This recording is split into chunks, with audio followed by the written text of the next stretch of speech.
வாங்கினேன் ஃப்ரெண்ட்ஸு. எங்கள் ஆயா வந்து காய்கறிக்காக ஒரு 100 ரூபா கொடுத்தாங்க ஃப்ரெண்ட்ஸு. சரி வாங்கலான்னு போனேன் ஃப்ரெண்ட்ஸ் கடைக்கு. அப்போ வந்து பார்த்தீங்கன்னா கோழி குஞ்செல்லாம் வித்துட்டு இருந்தேன் ஃப்ரெண்ட்ஸ். சரி வாங்கலாம்னு சொல்லிட்டு வாங்கிட்டேன். அப்புறமா தான் ஸ்ட்ரைக் ஆகுது, ஐயோ ஆயிரத்துக்கு போகிறாங்களே அப்படின்னு நினச்சி ரொம்ப பயந்துட்டேன் ஃப்ரெண்ட்ஸ். அப்புறம் வீட்டுக்கு வந்து ரொம்ப பயந்துட்டே தான் வந்தேன் ஃப்ரெண்ட்ஸ். ஆனால் வீட்டுக்கு அப்புறம் வந்து ஓகே அப்படின்னு சொல்லுவாங்கன்னு பார்த்தேன் ஃப்ரெண்ட்ஸ். ஆனால் அங்கே நடந்ததே வேறு. ரொம்ப திட்டாங்க ஃப்ரெண்ட்ஸ். மனசே கஷ்டமாயிடுச்சு. ஆனால் என் மேலே தானே ஃப்ரெண்ட்ஸ் தப்பு. வீட்டில் எதுவுமே இல்லாத போது நான் கோழி கொஞ்சம் வாங்கினது தப்பு தானே ஃப்ரெண்ட்ஸு. அதனால நானே என் மனசை கல்லாக்கிட்டு சரி பரவாயில்ல என் மேலே தானே தப்பு அப்படின்னு சொல்லிட்டு இருந்துட்டேன் ஃப்ரெண்ட்ஸ்.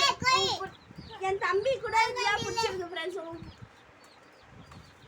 அப்புறம் வந்து முட்டை இது பெருசான முட்டை போட்டால் கூட நல்லது தானே ஃப்ரெண்ட்ஸ். முட்டை என் தம்பிக்கு முட்டைனா பிடிக்கும்ல ஃப்ரெண்ட்ஸ். அதனால என் தம்பிக்கு கூட யூஸ் ஆகலாம் ஃப்ரெண்ட்ஸ். இதெல்லாம் உங்களுக்கு பிடிச்சா லைக் பண்ணுங்கள், ஷேர் பண்ணுங்கள். உங்கள் வீட்டுக்குள்ளே சுற்றுறாச்சு. Bye bye friends. Bye bye. என்ன எல்லாமே தப்பிச்சு வர பார்க்குது ஃப்ரெண்ட்ஸு. எதுவும் இல்லை. உங்களுக்கு பிடிச்சா லைக் பண்ணுங்கள், ஷேர் பண்ணுங்கள். உங்கள் வீட்டுக்குள்ளே சுற்றுறாச்சு. Bye bye friends. Bye bye. Like பண்ணுங்க, ஷேர்